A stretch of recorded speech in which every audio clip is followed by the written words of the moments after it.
Bien, nous avons fini notre travail de préparation dans After Effects, dans Photoshop, excusez-moi. Nous allons donc passer dans After Effects et importer notre séquence. Je double-clique ici, je vais chercher la séquence, importer sous composition, conserver la taille des calques, importer. OK, et je réponds également OK ici. Je double-clique sur la séquence et j'ai toutes mes images qui sont affichées. Voilà. Bien, la première chose à faire, c'est de réduire leur taille dans la durée.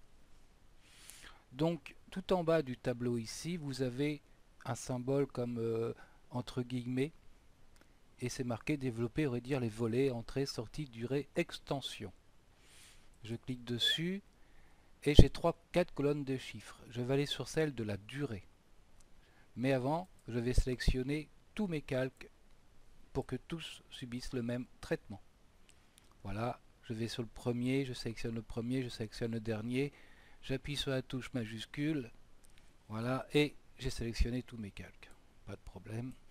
Donc je reviens sur durée, je double-clique sur le premier chiffre tout en haut, donc troisième colonne en partant de la gauche, où j'ai ici 13,15.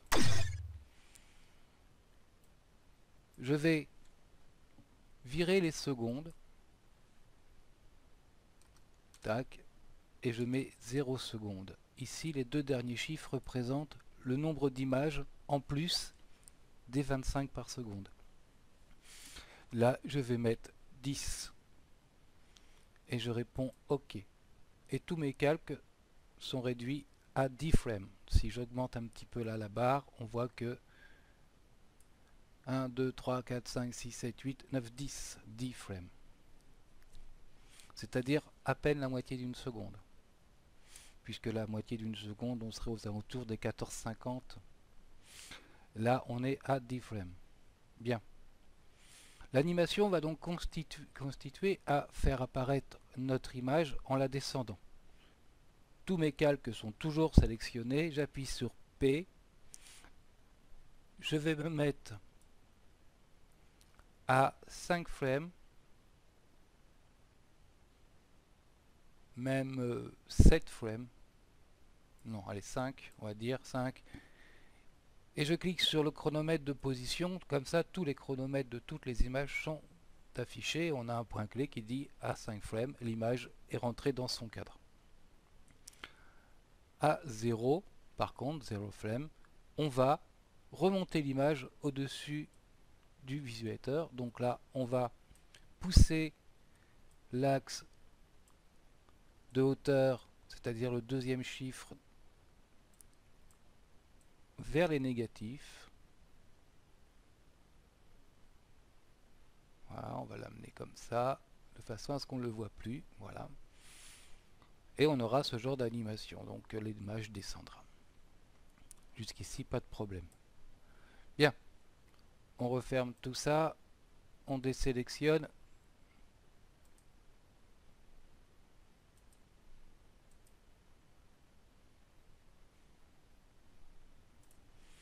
Et on va sélectionner uniquement notre premier calque, sur lequel on va aller mettre un effet netteté CC radial. OK. On est à 0 frame. Je clique sur le chrono. Voilà, je clique sur le chrono. Et je mets 1 à 0 frame. Je vais aller jusqu'à 5. Là, j'ouvre dans mon calque CC radial amount et je rajoute un point à 5. C'est-à-dire que de 0 à 5, ce sera à 1. Je vais déplacer un petit peu ma ligne de temps, mon curseur, et là je mets 0. OK. Donc pour l'instant il ne se passe pas grand chose.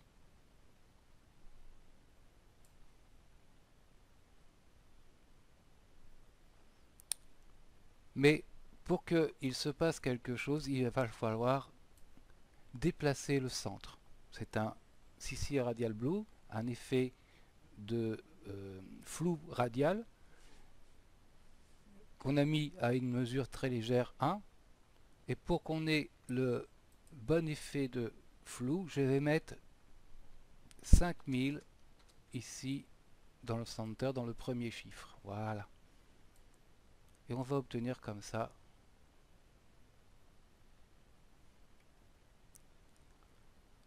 un effet tournant radial.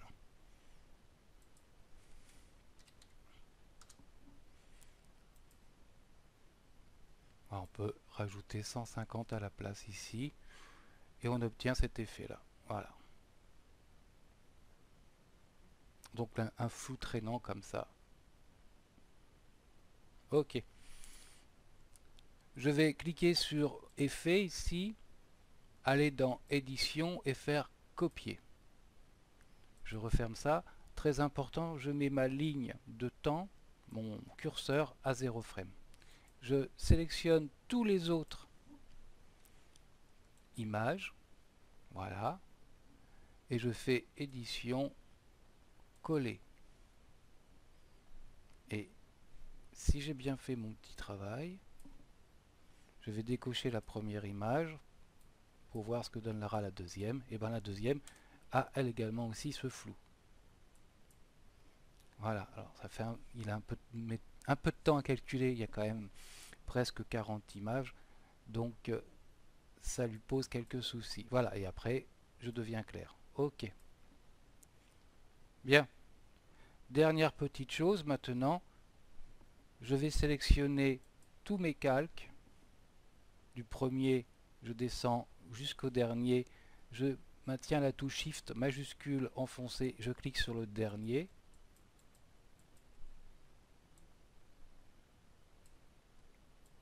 Voilà.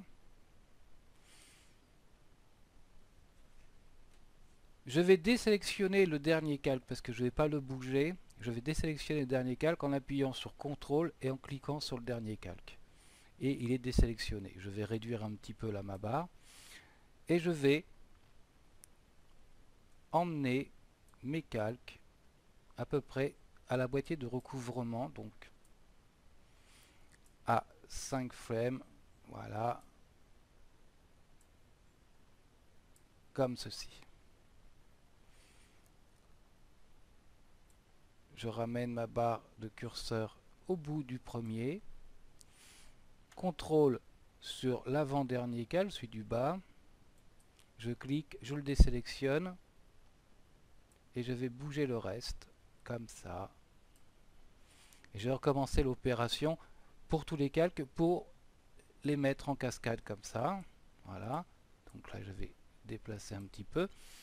Donc CTRL, je clique, je désélectionne le dernier calque en bas et je pousse les autres pour être à la moitié. Voilà des autres calques. Ce qui me permet d'emmener tout le monde, sauf à chaque fois le dernier qui ne va pas bouger, le dernier de la pile. Donc CTRL et j'emmène mes calques. Donc pour être voilà. Et je vais faire ça sur tous les calques jusqu'à avoir une cascade comme ça complète. Donc je vous retrouve dans 30 secondes ou un peu plus. Une fois que j'aurai terminé ça, parce que c'est pas très intéressant de me voir bouger tous les calques à la fois. Bien, je rappelle la combine. Donc ici, je vais désélectionner ce calque en appuyant sur CTRL et en cliquant dessus, ce qui me permet de déplacer l'ensemble des blocs sauf celui-ci.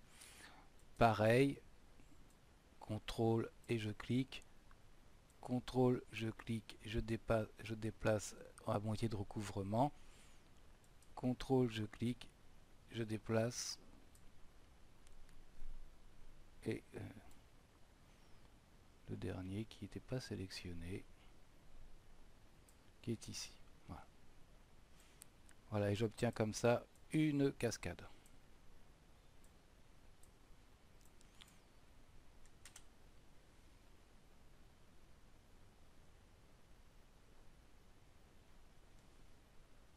Et voilà,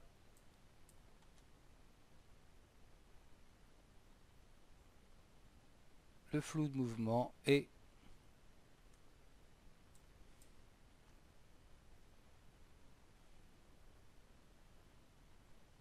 bien. Je vais dans composition, nouvelle composition, voilà, que je vais appeler final ou rendu, c'est pareil. Je vais y mettre mon projet séquence.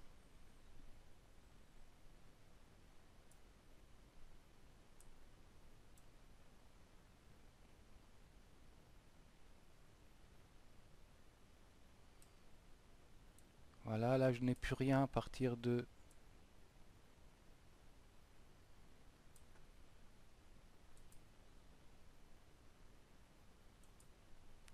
cette image-ci. Je vais maintenir Shift CTRL D.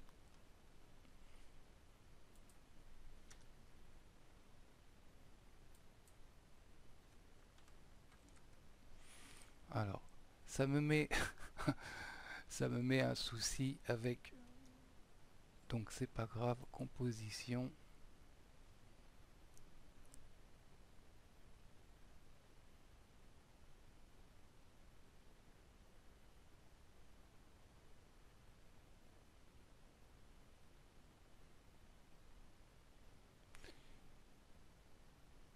Je vais scinder le calque ici, comme ça.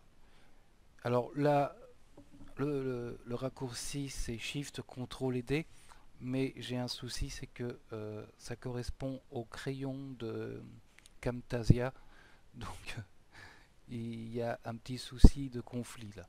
Donc voilà, on fait Shift CTRL et D, et comme ça on peut séparer en deux, à l'endroit où est le curseur, notre vidéo. Donc celle-ci, c'est la vidéo où il n'y a strictement rien, la partie de vidéo où il n'y a strictement rien, on peut la supprimer.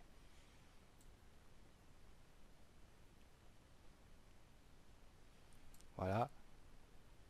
Je clique sur ma séquence et puis je vais mettre instant.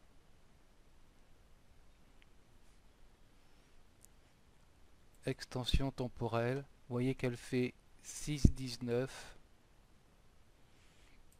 Je vais la ramener à 6. Voilà, 6 secondes. Ce qui va avoir pour effet de l'augmenter un petit peu en vitesse. Voilà. Et bien voilà comment la séquence se fait. Restera à paramétrer tout le reste de la composition. Et il nous reste encore du travail. Bien, je vous dis bon courage, bonne soirée et à bientôt pour le prochain tuto.